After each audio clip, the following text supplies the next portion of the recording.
नमस्ते, welcome back to my channel. आज हम लोग इस वीडियो में डिस्कस करेंगे फॉर्म 14 क्या है। फैमिली पेंशन इनिशिएट करने के लिए फॉर्म 14 का इम्पोर्टेंस क्या है और कैसे हम लोग इजीली फॉर्म 14 को फिलअप कर सकते हैं। स्टेप बाय स्टेप ये ट्यूटोरियल वीडियो आप लोगों को बहुत ही हेल्प करेगा, तो वीडियो को अंत तक देखिए। मेरा चैनल को सब्सक्राइब भी कीजिएगा और शेयर भी कीजिएगा। अगर वीडियो पसंद आए तो लाइक भी कीजिएगा। वीडियो को अंत तक देखिएगा, इसका कारण है यहाँ पर बहुत ही महत्वपूर्ण जानकारी आप लोगों को प्रदान किया जाएगा। पर्टिकुलरली फैमिली पेंशनर्स के लिए ये वीडियो बहुत ही इफेक्टिव होगा और कामदायक होगा। और स्पाउस के देहांत के बाद भी फॉर्म 14 और भी फैमिली का किस किस एलिजिबल मेंबर के लिए बहुत ही महत्वपूर्ण है, ये भी यहाँ पर जानकारी आप लोगों को दिया जाएगा। तो कृपया वीडियो को अंत तक देखिएगा। कहीं भी आप लोगों को कुछ समझ में ना आए, कॉम्प्लिकेशन लगा हो, तो आप जरूर मुझे कमेंट बॉक्स में कमेंट कर सकते हैं। तो चलिए हम लोग सीधा जाता है फॉर्म 14 की तरफ। देखते हैं फॉर्म 14 कैसे हम लोग इजीली फिलअप करके बैंक में सबमिट कर सके। ये है फॉर्म 14। इसको हम लोग स्टेप बाय स्टेप डिस्कस करेंगे और इजीली इसको फिल इन करने का प्रोसेस भी आप लोगों को बताएंगे। मगर पहले एक इम्पॉर्टेंट जानकारी, फॉर्म 14 वही फिलअप करेंगे जी जो फैमिली पेंशनर का डिजीज पेंशनर के साथ जॉइंट अकाउंट नहीं था। उसके बाद और एक कैटेगरी में फॉर्म 14 फिलअप किया जाता है, वो है स्पाउस के देहांत के बाद भी अगर फैमिली में और भी कोई eligible children, dependent parents, siblings ये आदि रहता है, तो ये लोग भी फॉर्म 14 जमा करेगा बैंक में और इसको फिल इन करके बैंक में जमा करेगा। तो आइए हम लोग स्टेप बाय स्टेप फॉर्म 14 के बारे में डिस्कस कर लेते हैं। पहले ही है name of the government servant in respect of हुम family pension is being claim. बहुत ही ध्यान से पढ़िएगा, यहाँ पर आपका नाम नहीं, जो डिजीज गवर्नमेंट सर्वेंट है, जो डिजीज पेंशनर है, उसका नाम यहाँ पर आपको लिखना पड़ेगा। उसके बाद 2 नंबर पे मिनिस्ट्री, कौन सा ऑफिस डिपार्टमेंट उन्होंने लास्ट काम किया है वो लिखना है। इसके बाद 3 नंबर पे date of retirement of government servant, date of retirement डालिएगा गवर्नमेंट सर्वेंट का। उसके बाद 4 नंबर पे date of death of government servant pensioner, date of death और इन eligibility of family pensioner. 4 number में है डेट, कौन डेट में गवर्नमेंट सर्वेंट का पेंशनर का देहांत हुआ है, और अगर कोई इन एलिजिबिलिटी भी है फैमिली पेंशनर का, वो भी डेट डालिएगा। ये पॉइंट को आप अच्छे से समझ ले। इन एलिजिबिलिटी के मतलब, मान लीजिए कोई अनमैरिड सन का पेंशन उसको मिल रहा था फैमिली में। अनमैरिड सन का कंडीशन क्या है, उसको आइदर 25 साल तक पेंशन मिलता है, और उसका अगर शादी ना हो तब भी पेंशन मिलता है, और उसका अगर रोजगार जो मिनिमम फैमिली पेंशन का अमाउंट है उसका इक्विवेलेंट नहीं होता है, तो भी पेंशन मिलना शुरू होता है, पेंशन चालू रहता है। ये तीनों में से कोई भी कंडीशन अगर पहले वो मीट नहीं करता है तो इन एलिजिबल हो जाता है फैमिली पेंशन के लिए। और जहाँ तक हम लोग जानते हैं रूल बुक का अनुसार, उसके बाद जो भी उसका यंगर ब्रदर और सिस्टर जो भी है होता है, वो पेंशन फैमिली पेंशन के लिए हकदार हो जाता है। तो आप लोग अगर कोई इनएलिजिबल फैमिली पेंशनर का यहाँ पर नाम आप लोग डालेंगे, तो यहाँ पर आप लोगों को लिखना पड़ेगा due to over age, due to marriage और ड्यू टू जॉब अर्निंग और अर्निंग ऑफ लाइवलीहुड, ये सब लिख सकते हैं अगर आप लोग in eligibility of family pension यहाँ पर डालेंगे। समझ में आया आप लोगों को। उसके बाद 5 नंबर पे जाते हैं PPO number, government servant pensioner family pension. PPO number जरूर डालिएगा, अमूमन 12 डिजिट का पीपीओ नंबर होता है, और वेरियस सेक्टर का वेरियस टाइप का पीपीओ नंबर हो सकता है। उसके बाद 2 नंबर में name and other details of Clement, जो क्लेम कर रहा है, जो फैमिली पेंशन के लिए यहाँ पर अप्लाई कर रहा है, उसका नाम, date of birth, relationship with deceased government servant, postal address, ये डालना पड़ेगा। उसके बाद in case the claimant is minor, मान लीजिए क्लेमेंट छोटा है, माइनर है, 18 से नीचे है और उसके भी नीचे है, तो वहाँ पर एक गार्जियन को यहाँ पर नॉमिनेट किया जाता है। तो उस गार्जियन का यहाँ पर इस 3 नंबर जो टेबल है यहाँ पर उसका डिटेल्स देना है। उसके बाद 4 नंबर पे details of surviving widow, widower, children, dependent parents and disable siblings of the deceased government servant pensioner are enclosed in form 3। Form 3 एक बहुत महत्वपूर्ण चीज़ है जो गवर्नमेंट सर्वेंट अपने रिटायरमेंट से पहले उसका हेड ऑफ ऑफिस को सबमिट करते हैं। फॉर्म 3 में फैमिली का डिटेल्स पूरा रहता है, ठीक है। इसका एक इमेज, एक प्रतिलिपि आप लोगों को दिखाते हैं कि फॉर्म 3 कैसा हो, थोड़ी ही देर में हम दिखाते हैं।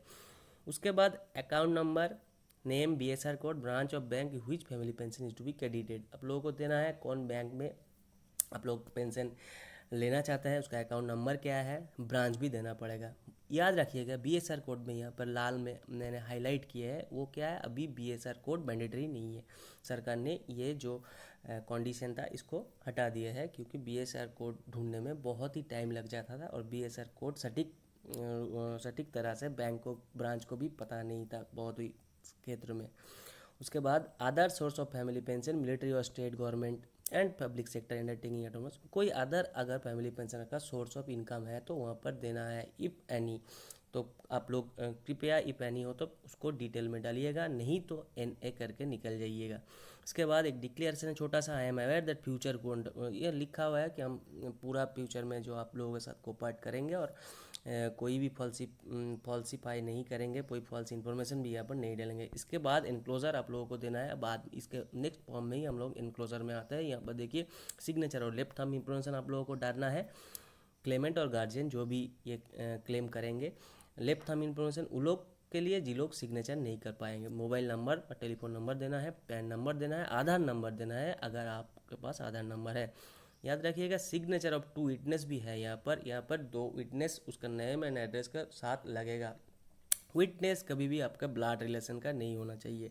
उसके बाद हमने अभी कुछ ही पहले हमने अपने लोगों को बोला कि फॉर्म 14 यहाँ पर हाईलाइट किया गया है, किसको फिलअप करना चाहिए था, वो है जो डिजीज पेंशनर के साथ जिसका जॉइंट अकाउंट नहीं है वही लोग फॉर्म 14 फिलअप कीजिएगा। उसके अलावा भी अगर स्पाउस का और जो फैमिली पेंशन, जो फर्स्ट फैमिली पेंशन है उसके देहांत के बाद कोई permanently disable children, sibling, dependent parents और भी एलिजिबल चिल्ड्रेन रह जाता है, unmarried daughter, widowed daughter, divorce daughter रह जाता है, तो वो लोग को भी फॉर्म 14 सबमिट करना है, फिलअप करके। चलिए नेक्स्ट पेज में जाता है जहाँ पर इनक्लोजर्स है। ये है नेक्स्ट पेज, यहाँ पर इनक्लोजर्स है। यहाँ पर 13 टाइप का इनक्लोजर्स है, जैसे 2 स्पेसिमेन सिग्नेचर ऑफ क्लेमेंट, ठीक है, सिग्नेचर लगेगा वो भी अटेस्टेड किया हुआ। 2 copies of passport size photo, claim जो करेगा उसका पासपोर्ट साइज वो भी अटेस्टेड किया गया। अटेस्टेड के बारे में हम लोग आपको बताते हैं थोड़ी ही देर में। 2 स्लिप्स लगेगा showing the particulars of height, personal identification. तो स्लिप ऐसा लगेगा जहाँ पर आप लोगों को लिखा जाएगा, कोई आप लोग लिखेंगे मेरा हाइट कितना है, मेरा बाएं हाथ में यहाँ पर कोई मोल है, ये भी लिख सकते हैं आप लोग, कट मार्क है, ये भी लिख सकते हैं, उसको भी अटेस्टेड करवाना है। उसके बाद details of family in form 3, form 3 में डिटेल्स ऑफ फैमिली जहाँ तक रूल है फॉर्म 3 पहले ही सबमिट किया जाता है। उसके बाद भी आप लोग अपने सहूलत के लिए फॉर्म 3 जरूर फिलअप करके यहाँ पर सबमिट कर दीजिएगा, ठीक है। Certificate at showing date of birth children, अगर चिल्ड्रन माइनर है तो वहाँ पर सर्टिफिकेट ये लगेगा, वहाँ पर लिखा रहेगा चिल्ड्रन का डेट ऑफ बर्थ क्या है, ठीक है। कोई भी कुछ हो सकता है, यहाँ पर लिखा है म्यूनसिपल अथॉरिटी से भी मिल सकता है, पंचायत से भी मिल सकता है, स्कूल से भी मिल सकता है, स्टेट और सेंट्रल बोर्ड एजुकेशन से भी मिल सकता है। अंडरटेकिंग और रिफंड एनी एक्सेस पेमेंट, ये बैंक का पोर्शन है। अंडरटेकिंग आपको देना है एक जो जिसमें लिखा रहेगा अगर कोई पॉलिसी पाई आप लोग यहाँ पर करते हैं, कोई एक्सेस पेमेंट आपके हो जाता है तो आप वो रिटर्न कर देंगे। स्पेसिमेन सिग्नेचर लगेगा और लेफ्ट थंब इम्प्रेशन लगेगा 2 सेपरेट सीट में, वो भी आप लोगों को डेमो स्पेसिमेन हम यहाँ पर दिखाते हैं कैसे अटेस्टेशन किया जाता है। 2 attested copies of passport size photo आप लोगों को लग जाएगा। डिस्क्रिप्टिव रोल आपका, डिस्क्रिप्टिव रोल गार्जियन और नॉमिनी, जो भी नॉमिनी और गार्जियन होगा उसका भी कोई डिस्क्रिप्टिव रोल, जैसे हाइट क्या है, कोई स्पेशल मार्क है कि बॉडी में, तो वो भी यहाँ पर लिखना है ड्यूली अटेस्टेड करा के। Copy of PPO previous pensioner, family pensioner, copy of PPO जरूर लगेगा। Proof of permanent address of guardian, अगर PPO आपका गुम हो गया है तो कॉपी ऑफ PPO नहीं है तो उसका भी प्रोसीडियर है, मैं इन फ्यूचर वीडियोस में वो डिस्कस करूँगा। Copy of death certificate disease जो एम्प्लॉई है उसका जरूर लगेगा यहाँ पर। Copy of documents regarding ineligibility of previous family pensioner applicable, अगर मैंने पहले ही बोला था कि कोई अगर एलिजिबल हो जाता है फैमिली पेंशन के तो वो कॉपी आप लोगों को एक सर्टिफिकेट देना है कि इस कारण से ये एलिजिबल है और इसके बाद ये व्यक्ति है वो एलिजिबल रहता है फैमिली पेंशन के लिए। अभी चलिए हम लोग देख लेते हैं बैंकों में कैसा आप लोगों को फॉर्म 14 मिलता है और वो कैसे फिलअप करके सबमिट करना पड़ता है आप लोगों को। तो बैंक से आप लोगों को ये टाइप का फॉर्म मिलेगा, जो ये फॉर्म है कनाडा बैंक का। पर्टिकुलरली ये आप लोग जान ले कि जो वेरियस बैंक का अलग अलग टाइप का फॉर्म होता है, मगर कंटेंट एक ही रहता है, क्योंकि कोई भी चेंजेस यहाँ पर गवर्नमेंट ऑफ इंडिया का द्वारा अलाउड नहीं है कि गवर्नमेंट ऑफ इंडिया का फॉर्म है, कोई भी चेंजेस अलाउ नहीं है। ठीक है, तो जैसे हम लोग वहाँ पर डिस्कस किए, यहाँ पर भी ऐसा ही है। हम यहाँ पर रेड कलर से जो सिक्योरिटी पर्पस के लिए नाम डिटेल्स ये सब हटा दिया है, ये सब हाइड कर दिया है। जैसे यहाँ पर देखिए दाहिने तरफ नाम है, ये उडो है, उडो का पेंशन मिलेगा। इसका कोई ऐसा कोई बंदा नहीं है जो गार्जियनशिप के लिए यहाँ पर फॉर्म डालेगा और उसको क्लेमेंट, ऐसा कोई नहीं है जो गार्जियनशिप के लिए यहाँ पर अपना डिटेल्स फिलअप करेगा। उसके बाद उसका नेम और उसका डेट ऑफ बर्थ दिया गया है। अभी फैमिली में कौन कौन है वो खुद है, उसके बाद उसका एक चिल्ड्रन भी है, उनका एक चिल्ड्रन भी है, तो उसका भी नाम यहाँ पर दिया गया है। नेम ऑफ डिजीज पेंशनर जरूर यहाँ पर लिखा है, जरूर डिजीज पेंशनर का नाम देखिए, पीपीओ नंबर दाहिने तरफ लिखा है, डेट ऑफ डेथ यहाँ पर लिखा है, कौन सा ऑफिस में काम करता था यहाँ पर 6 नंबर पे लिखा है। अभी अगर कोई माइनर है घर में, जो डिजीज पेंशनर माइनर है, तो उसका डेट ऑफ बर्थ ये नॉट एप्लीकेबल है, इसीलिए एन ए लिखा गया है। If applicant is widow weeder the amount of family pension यहाँ पर लिखना है। देखिए यहाँ पर 11,280 रुपये लिखा है, ये रिवीजन के बाद अभी चेंज हो गया है, बहुत सारा वजह से रिवीजन होता है, तो इसीलिए आपके पास जो भी लास्ट पेंशन पेमेंट ऑर्डर में आपका नॉर्मल रेट लिखा रहेगा वही आप लोग यहाँ पर लिखिएगा। बाकी काम बैंक करेगा, उसका कैलकुलेशन बैंक करेगा। यहाँ पर आपका फुल एड्रेस दीजिएगा। इसके बाद यहाँ का सेकंड जो पन्ना है वहाँ पर देखिए, यहाँ पर प्लेस ऑफ पेमेंट, और ये बैंक का फॉर्म है इसीलिए यहाँ पर प्लेस हम लोग नहीं लिखेंगे, क्योंकि कनाडा बैंक का ही एक फॉर्म है। इसके बाद सिग्नेचर और लेफ्ट थंब, यहाँ पर सिग्नेचर किया गया है। ये वाला देखिए अटेस्टेड, अटेस्टेड में याद रखिएगा, बहुत सारे आदमी सोचता है attested group A gazetted officer से करवाना है। ये तो बहुत परेशानी का काम है, क्योंकि ग्रुप ए गैजेटेड ऑफिसर को वो लोग अवेलेबल नहीं रहता है, अवेलेबल रहते भी है तो बहुत टाइम लगता है, बहुत कुछ डॉक्यूमेंट्स वो लोग मांग लेते हैं। इसी वजह से सीनियर सिटीजन को भी और पेंशनर्स को भी प्रॉब्लम होता है कि तब हम लोग कैसे अटेस्टेड करवाएं। तो अभी यहाँ पर बहुत ही अच्छा से गवर्नमेंट ऑफ इंडिया ने बोल दिया है, ये नहीं है कि आपको ग्रुप ए गैजेटेड ऑफिसर से ही अटेस्टेड करवाना है, उसके बाद भी आप लोग कोई local municipal councillor, chairman, panchayat का कोई मेंबर, कोई रिनोवेड पर्सन, स्कूल हेडमास्टर, ये सब व्यक्ति से आप लोग अटेस्टेड का प्रक्रिया समापन कर सकते हैं। जैसे यहाँ पर देखिए हेडमास्टर, स्कूल ऑफ हेडमास्टर के अटेस्टेड लिया गया है। विटनेस यहाँ 2 है। उसके बाद अलग अलग सेपरेट सीट में आप लोग कैसे स्पेसिमेन सिग्नेचर और फोटो डालेंगे ये भी देख लीजिए। देखिए ये है स्पेसिमेन सिग्नेचर। अब ये आपको बैंक से मुहैया नहीं किया जाता है, कोई फॉर्मेट इसका नहीं है। अगर होता है तो अच्छा है, मगर जहाँ तक जनरली इसका कोई फॉर्मेट नहीं है। क्या करना पड़ता है, A4 पेपर 2 लीजिएगा, बीच में एक पेंसिल से बॉक्स आप लोग ड्रॉ कर लीजिएगा, वहाँ पर बीच में साइन करवा लीजिएगा फैमिली पेंशनर का। उसके बाद एक येलो मार्क हम टिक दिए है, देखिए बाएं तरफ और दाहिने तरफ 2 अटेस्टेड करवा लीजिएगा। ये गया स्पेसिमेन सिग्नेचर, ये गया स्पेसिमेन फोटो। यहाँ पर एक अटेस्टेड, यहाँ पर एक A4 पेपर फिर से लिया गया है। यहाँ पर देखिए अक्रॉस द फोटो ही साइन करना है, साइन का किसी भी भाग फोटो में रहना चाहिए, और अटेस्टेशन का प्रक्रिया भी फोटो के बीच में ही होना चाहिए। देखिए यहाँ पर अटेस्टेशन हमने राइट देख रखा है येलो कलर में, देख लीजिए अच्छी तरह से, ये है स्पेसिमेन। अब हम लोग बैक कर जाते हैं और हम लोग अभी जाएंगे सर्टिफिकेट जो आप लोगों को देना पड़ता है। देखिए बैंक में जब जो फॉर्म 14 सबमिट करने जाएंगे तो वहाँ पर कुछ सर्टिफिकेट लगता है, जैसे लाइफ सर्टिफिकेट। लाइफ सर्टिफिकेट नहीं लेके आप लोगों को क्या बताना चाहूँगा कि लाइफ सर्टिफिकेट 2 तरह से आप लोग जमा कर सकते हैं। एक तो फिजिकल अपीयरेंस बैंक में होकर, दूसरी तरह से डिजिटल मोड में भी आप लोग कर सकते हैं, जो उमंग ऐप के माध्यम से अपने बायोमेट्रिक देकर आप लोग लाइफ सर्टिफिकेट जमा कर सकते हैं। अगर आप लोगों का बायोमेट्रिक मैच नहीं कर रहा है तो आप लोग फिजिकली अपीयर होके और आप लोग किसी बैंक में दरखास्त दे के रिक्वेस्ट करके कोई बैंक ऑफिशियल को घर में भी बुला के लाइफ सर्टिफिकेट सबमिट कर सकता है। इसके बाद नॉन एम्प्लॉयमेंट री एम्प्लॉयमेंट सर्टिफिकेट होता है। यहाँ पर बोलना पड़ता है, ये particularly group A government servant के लिए होता है, जहाँ पर लिखना पड़ता है कि मैं आफ्टर द माई रिटायरमेंट कोई भी दूसरा कोई ऑर्गेनाइजेशन से नहीं साइंड हूँ। हाँ, तो यहाँ पर जो भी डिक्लेरेशन का जो भी सेंटेंसेस आपके लिए एप्लीकेबल है तो वहाँ पर आप लोग टिक दीजिएगा। अगर नहीं एप्लीकेबल है तो स्ट्राइक थ्रू कर दीजिएगा, नहीं तो ऐसे करके वर्टिकली क्रॉस कर दीजिएगा। तो ये एक सर्टिफिकेट, एक 2 सर्टिफिकेट यहाँ पर, और एक सर्टिफिकेट है जो है री marriage certificate, certificate of non री मैरिज। और मैरिज और नॉन मैरिज यहाँ पर यही लिखा जाता है कि अभी तक मेरा शादी नहीं हुआ है, और अगर मेरा शादी होने पर भी अगर मैं रीमैरेज करना तो आपको ज़रूर इंटीमेट करेंगे। जो भी प्रोग्रेस होगा आप लोगों को ज़रूर इंटीमेट करेंगे। इसके बाद ये सर्टिफिकेट में आप लोगों का साइन करना पड़ता है, पीपीओ नंबर डालना पड़ता है। उसके बाद ये सर्टिफिकेट को भी आप लोगों को अटेस्टेड करवाना पड़ता है। देखिए यहाँ पर येलो कलर में मैंने राइट दिया है, उस वहाँ पर अटेस्टेशन किया गया है। उसके बाद हम लोग जाएंगे,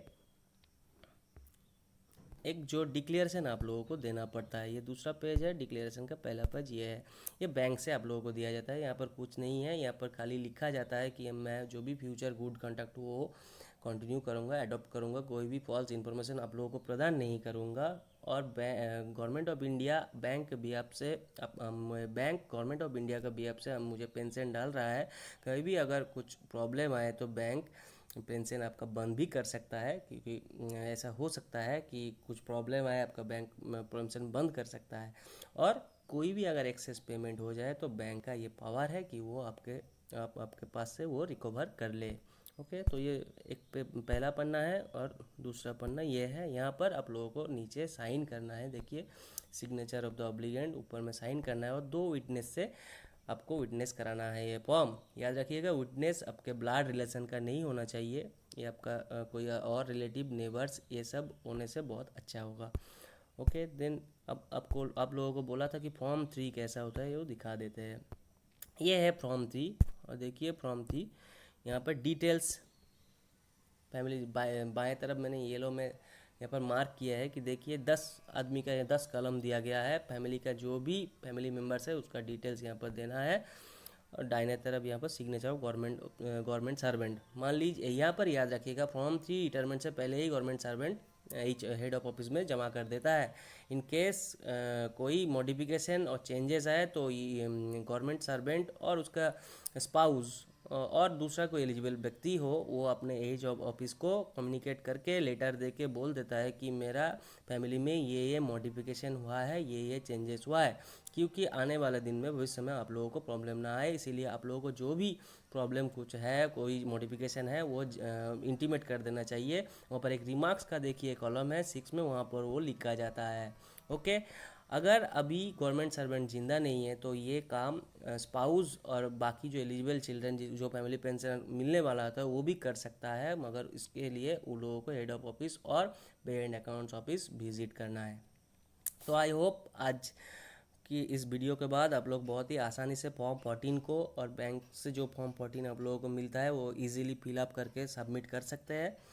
कहीं भी अगर कुछ कॉम्प्लिकेशन आए हैं तो मुझे अवश्य फीडबैक दीजिएगा, मैं कमेंट बॉक्स में आप लोगों को उत्तर दूंगा। इसके बाद भी मैं अपना मेल आईडी दे दूंगा जहां पर आप लोग मुझे मेल कर सकते हैं कोई भी प्रॉब्लम के लिए। याद रखिएगा, ये फॉर्म जब आप लोग सबमिट करेंगे तो अवश्य एक फॉरवर्डिंग लेटर, एक लेटर आप लोग ब्रांच मैनेजर का हो, ट्रेजरी को, पोस्ट ऑफिस को दे दीजिएगा और लिखिएगा वहाँ पर सब्जेक्ट में submission of form 14 and such documents as per your requisition for initiation of my family pension. ऊपर में नीचे में थोड़ा डिस्क्राइब कर दीजिएगा, मेरा सेविंग्स अकाउंट ये है, मेरा हस्बैंड का नाम ये है, ये था जो इतने तारीख को डेथ हुआ था उसका। उसके बाद आपने बोला था कि फॉर्म 14 और ये कागजात आप जमा दीजिए, तो एज पर योर रिक्वेजेशन मैं ये कागज़ जमा दे रहा हूँ, काइंडली मेरा फैमिली पेंशन जल्दी से स्टार्ट कर दीजिए। एनक्लोजर आप जो भी जमा देंगे, जो भी यहाँ पर स्पेसिमेन सिग्नेचर्स का कॉपी हो, स्पेसिमेन फोटो का कॉपी हो, जो भी है आप लोगों को वो एनक्लोजर्स में लिख देना है और ये एप्लीकेशन को जेरोक्स करवा के रिसीव कर लेना है बैंक से। क्योंकि बाद में अगर कोई भी प्रॉब्लम हो तो वही जो चिट्ठी है जो आप रिसीव करवा लेते हैं तो वो आप लोगों को बहुत ही हेल्प कर सके हायर अथॉरिटी से कम्युनिकेट करने के लिए। तो thank you for being with me, thank you for watching my channel. और आप लोगों से फिर से अनुरोध होगा, मेरे चैनल को सब्सक्राइब कीजिए, शेयर कीजिए और अच्छा तो लाइक भी कीजिए। नमस्ते, जय हिंद।